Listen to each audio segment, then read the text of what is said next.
2 దినవృత్తాంతములు 31:2. అంతటా హిజ్కియా ఎవరి సేవాధర్మమును వారు జరుపుకున్నట్లుగా యాజకులను వరుసల ప్రకారముగాను, లేవీలను వారి వారి వరుసల ప్రకారముగాను నియమించను. దహన బలులను, సమాధాన బలులను అర్పించుటకును, సేవను జరిగించుటకును, కృతజ్ఞతాస్తులు చెల్లించుటకును, యెహోవా పాలక ద్వారముల యొద్ద స్తుతులు చెల్లించుటకును యాజకులను, లేవీలను నియమించాడు. అంతటా నియమించేశాడు. దేవుని మహిమపరచండి. దైవాశీర్వాదాలు మనకు కావాలి. ఆమేన్ కదా. దేవుని చిత్తాన్ని నెరవేర్చాలని వాళ్ళందరినీ కూడా నియమించాడంటండి. ఎందుకంటే అలా చేయటం వలన ఏమొస్తుంది? దైవాశీర్వాదాలు మనకు వస్తాయి. హల్లెలూయా. దైవాశీర్వాదాలు మనం పొందగలుగుతాం. దేవుని మేళ్ళు మనం చూడగలుగుతాం. దేవుని ఉపకారాలు మనము మన జీవితాలలో అనుభవించగలుగుతాము. అందుకని వారందరూ కూడా గమనిస్తుంటే ఆసక్తి కలిగి దేవుని వైపు చూస్తా, దేవుని స్తుతించటానికి ఇష్టపడి వాళ్ళు దేవుని మహిమపరుస్తూ ఉండేవాళ్ళంట. అందుకని మనం చూసినట్లయితే అక్కడ 3వ వచనంలో, మరియు యెహోవా ధర్మశాస్త్రమునందు రాయబడి ఉన్న విధిని బట్టి జరుగు ఉదయ అస్తములయందు దహన బలులు, విశ్రాంతి దినములకును, అమావాస్యలకును, నియామక కాలములకును ఏర్పడి ఉన్న దహన బలులను అర్పించుటకై తమకు కలిగిన ఆస్తిలో నుండి రాజు ఒక భాగమును ఏర్పాటు చేశాడు.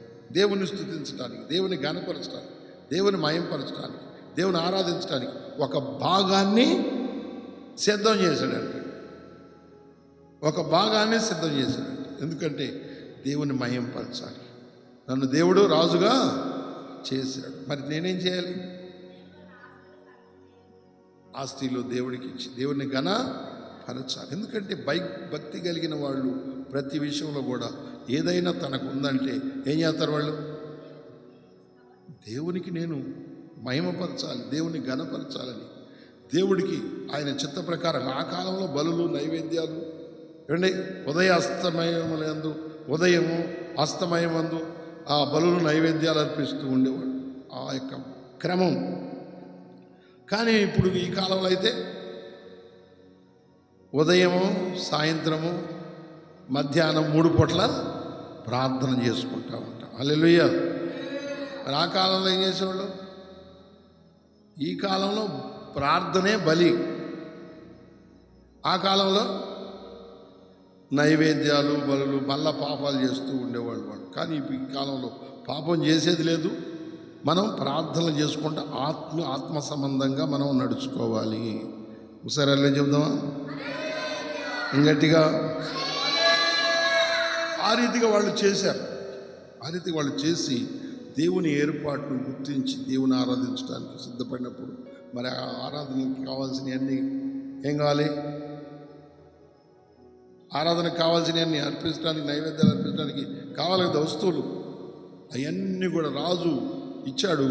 రాజు ఇస్తే మనం చదువుతుంటే అక్కడ ఇంకొక మాట 4వ వచనం, మరియు యెహోవా ధర్మశాస్త్రమును బట్టి యాజకులను, లేవీలను ధైర్యము వహించి తమ పని జరుపుకున్నట్లు ఎవరి భాగములను వారికి ఇవ్వవలసినదని యెరూషలేములో కాపురమున్న జనులకు అతడు ఆజ్ఞాపించాడు.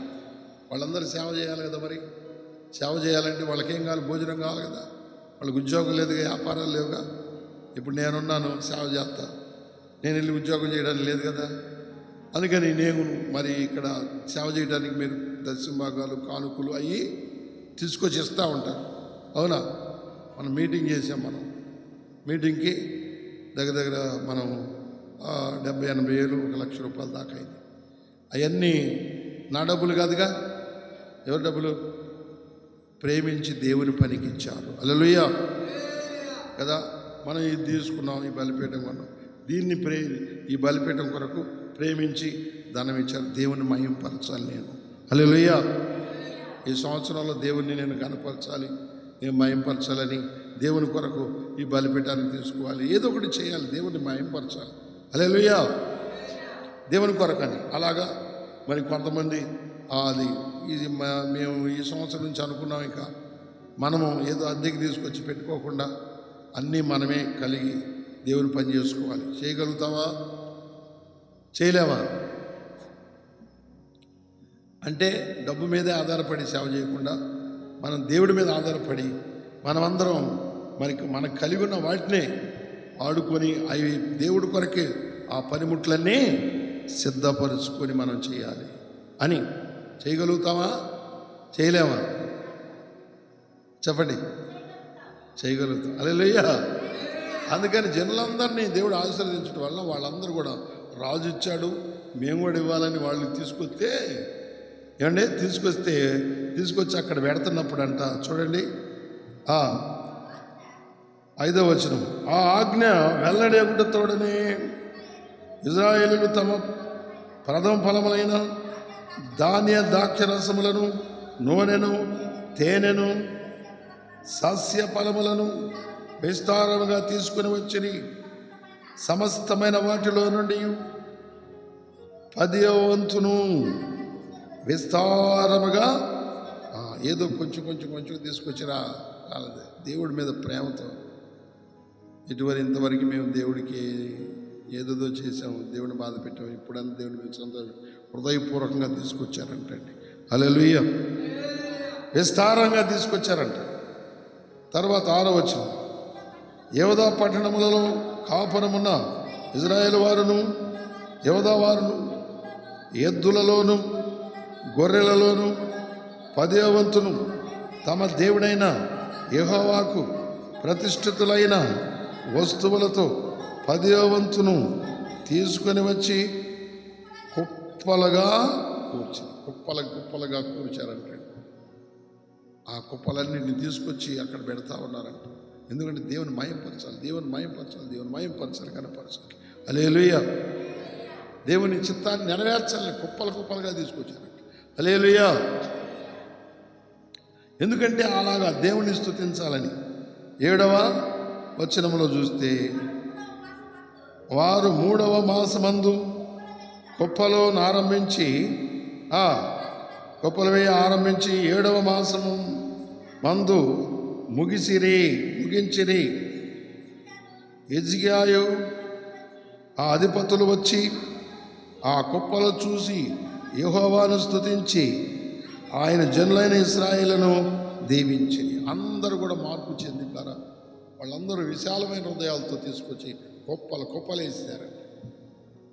అవి చూసినప్పుడంట దేవుని స్తుతించారంట. అయ్యా, మన ప్రజలకి ఎంత మంచి మనసు ఇచ్చావు, హల్లెలూయా, నువ్వు ఇలా దీవించావు కాబట్టి వీళ్ళు ఇలాగా అన్నిట్లో నుంచి తీసుకొచ్చారంట. అక్కడ నూనె, తేనె అంటే అక్కడ సస్యములు ఏ పంటలు అవుతున్నాయి అన్నిట్లోంచి 10వ వంతు, గొర్రెల్లో నుంచి, ఎడ్లలో నుంచి, అన్నిట్లో నుంచి తీసుకొచ్చారు. ఎందుకంటే అన్ని ఇచ్చినవాడు ఆయనే కదా.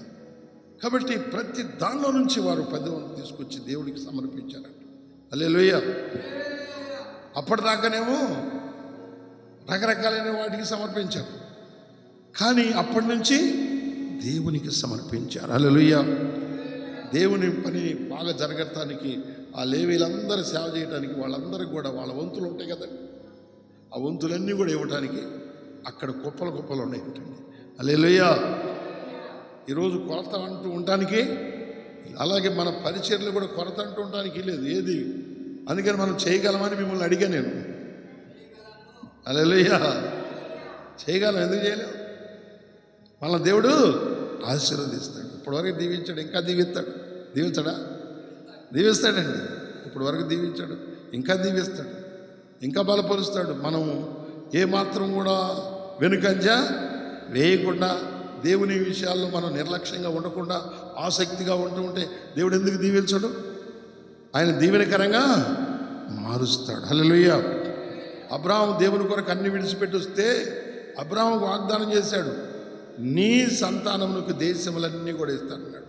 హల్లెలూయా. నీ పిల్లలకి నేను ఆశీర్వాదం ఇస్తాను, నీ పిల్లలను దీవిస్తాను అని దేవుడు అక్కడ తెలియజేశాడు. అందుకని మన జీవితాల్లో దేవుని పట్ల మంచి విశ్వాసం, మంచి నిరీక్షణ మనము కలిగి ఉండాలి. దేవుడు నిన్ను దీవిస్తాడు, నీ పిల్లలను దీవిస్తాడు. ఏమంటే దేవుడు దీవిస్తే ఎంత దీవెన ఉంటుందంటే అంత దీవెన ఉంటుంది. హల్లెలూయా. ఎంత ఆరోగ్యం అంటే అంత ఆరోగ్యం. అందుకని ఇందాక మనం మొదట చదివాం కదండి, చదివిన వాటిలో యేసు ప్రభు వారు ఆరోగ్యంగా ఉండాలి, గుడ్డితనం, మోగతనం, దెయ్యాలు చేత పీడించబడతాం, శోధించబడతాం, ఇష్టం లేక ఆయన అన్నిటి నుండి స్వస్థతనిచ్చి బలపరచడం మనం చూసాము. హల్లెలూయా. రోజున మరి దేవుడి పట్ల నీకు మంచి హృదయం ఉంటే ఏ తెగులు నీ గుడారము సమీపించనీయుడు ఆయన. హల్లెలూయా. నీకు మంచి ఆరోగ్యాన్ని ప్రసాదిస్తాడు, నీ కుటుంబంలో ఏ నష్టాన్ని, కష్టం రానికుండా భద్రపరుస్తాడు.